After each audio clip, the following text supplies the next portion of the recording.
গতকালই আমরা দেখেছিলাম মুখ্যমন্ত্রী শুভেন্দু অধিকারী চরম হুঁশিয়ারি দিয়েছেন আর তারপরেই অ্যাকশন। হুমায়ুন কবিরের পার্টির 3 নেতা গ্রেফতার। রেজিনগরে হুমায়ুনের সভার 3 আয়োজককে গ্রেফতার করা হয়েছে। গতকালই আমরা দেখেছিলাম মুখ্যমন্ত্রী শুভেন্দু অধিকারী তিনি চরম হুঁশিয়ারি দিয়েছিলেন। তিনি বলেছিলেন এনাফ ইজ এনাফ।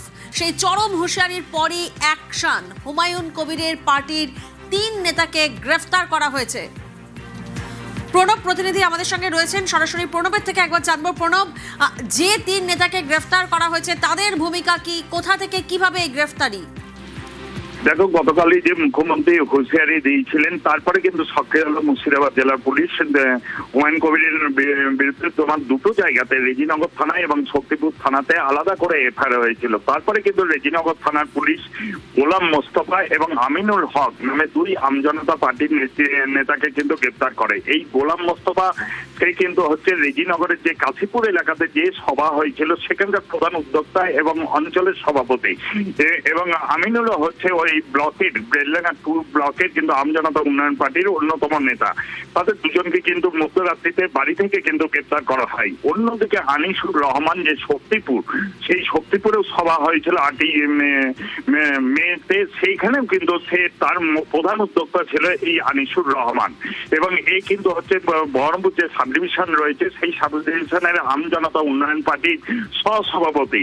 একে কিন্তু গতকাল রাত্রিবেলাতে বাড়ি থেকে কিন্তু গ্রেপ্তার করে এবং 3 জনকেই গ্রেপ্তার করা হয়েছে। আজকে কিন্তু বহরমপুর জেলা জজ কোর্টে তাদেরকে তোলা হবে এবং পুলিশ 7 দিনের পুলিশ হেফাজতে আবেদন করবে বিচারকের কাছে। বেশ, গতকালই হুমায়ুনকে চরম হুঁশিয়ারি মুখ্যমন্ত্রী শুভেন্দু অধিকারী।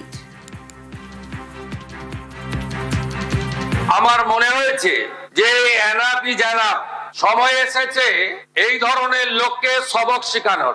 আপনাকে আমি পরিষ্কার বলছি, মমতা ব্যানার্জি মুখ্যমন্ত্রী নন। আপনি দুর্বল মুখ্যমন্ত্রী পেয়ে যা খুশি করেছেন, যা খুশি বলেছেন। আমি আপনাকে বলে গেলাম আমরা 2টো এফআইআর স্টার্ট করেছি। এত বড় ক্ষমতা আপনাকে কেউ দেয়নি।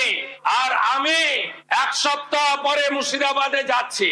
আমি প্রমাণ করে দেব ভারতবর্ষের সংবিধান আইন শেষ কথা বলে, কোন বাতের আবাদ শেষ কথা বলে না। আপনাকে সংযত হওয়ার, সতর্ক হওয়ার, এই ধরনের কথা প্রত্যাহার করার এবং ভবিষ্যতে এই ধরনের কথা বলার আগে 25 বার ভাবার হুঁশিয়ারি দিয়ে আমি সবাইকে আশ্বস্ত করছি। আপনারা ভাবছেন কেস হয়েছে, অ্যাকশন কবে হবে? যারা ওকে ডেকেছিল এই সভাতে তাদেরকে আগে তুলবো, তারপরে আপনার কাছে যাব। যা করার করব, আমি আশ্বস্ত করছি আপনাদের। আপনি ধরে রাখুন, এটা ওর শেষ বক্তব্য, ধরে রাখতে পারেন। এই সরকার আইনের শাসন প্রতিষ্ঠা করবে, গুন্ডাদের শাসন সমাপ্ত করবে, নিশ্চিন্ত থাকুন।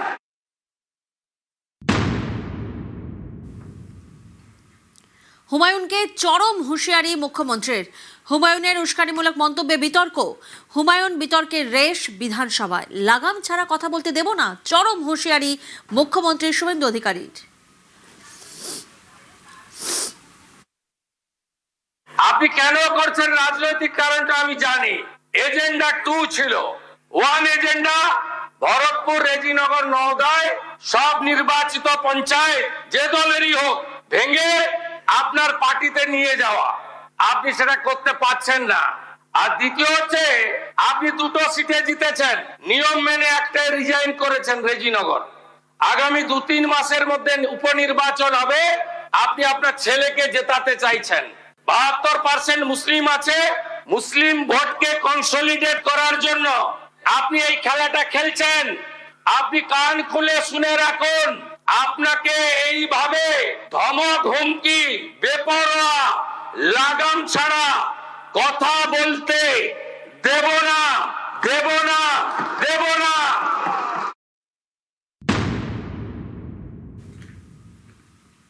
শাহজাহান পুষ্পার নাম করে হুমায়ুনকে হুঁশিয়ারি।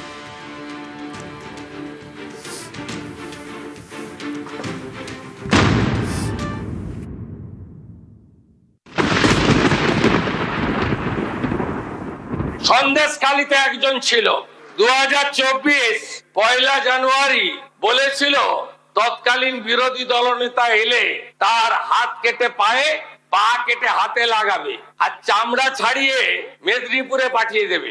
ওর অবস্থা কি হয়েছে সবাই দেখেছে। একই টোন ছিল আরেকটা জীবনতলার গুন্ডা ক্যানিং ভারত, ওর অবস্থাও কি হয়েছে দেখতে পাচ্ছে সবাই।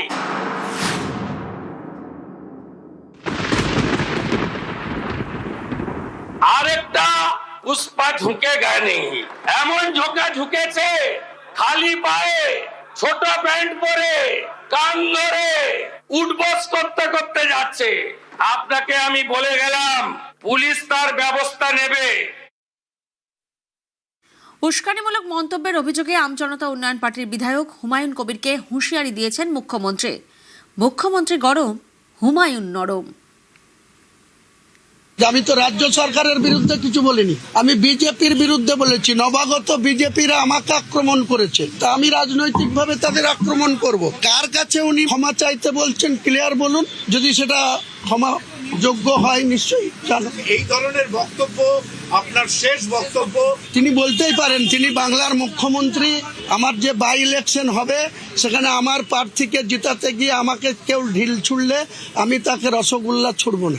বাংলার নতুন মুখ্যমন্ত্রী বাংলার 11 কোটি মানুষকে সুশাসন দেন, সেই প্রত্যাশা নিয়ে আমরাও পরিবর্তন চেয়েছিলাম, পরিবর্তনের মুখ্যমন্ত্রী হয়েছে। কিন্তু সারা রাজ্যের সঙ্গে মুর্শিদাবাদের রেজিনগরকে যদি আলাদা ট্রিটমেন্ট করে, নওদাকে যদি আলাদা ট্রিটমেন্ট করে, বেলডাঙ্গাকে যদি আলাদা ট্রিটমেন্ট করে হবে জেলে যাব। আমি আমার রাজনৈতিক কর্মসূচিতে আমাকে যেভাবে আক্রমণ করা হয়েছে তার পাল্টা আমি বিজেপি পার্টির লোকাল নেতৃত্বদের প্রতি বলেছি। আমি রাজ্যের শ্রমিক ভট্টাচার্যের বিরুদ্ধেও বলিনি, আমি শুভেন্দু বাবুর বিরুদ্ধেও বলিনি, আমি সুকান্ত বাবুদের বিরুদ্ধেও বলিনি।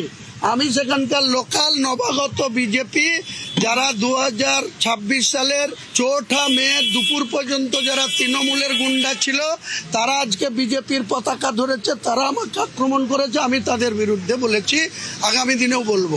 জেলের মধ্যে ঢুকালেও জেলের ভেতর থেকেও বলবো। কোনো আশঙ্কা করছি না এবং আমি এই সরকারকে কোনো চ্যালেঞ্জও করছি না।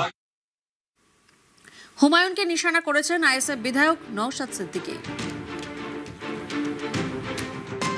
অনেক আগে আমি এই ধরনের বক্তব্যের বিরোধিতা করেছি। আমি কোনোদিন অফেন্সিভ বক্তব্য দিইনি, আর কোনো বক্তব্যকে আমি প্রমোট করিনি বা তাকে সমর্থন জানাইনি। সংখ্যালঘুদের অধিকার খর্ব করা হচ্ছে মানে রাগ হচ্ছে, রাগের জ্বালা মিটাবার জন্য 4টে গরম গরম কথা বললে অধিকার ফিরে আসবে না।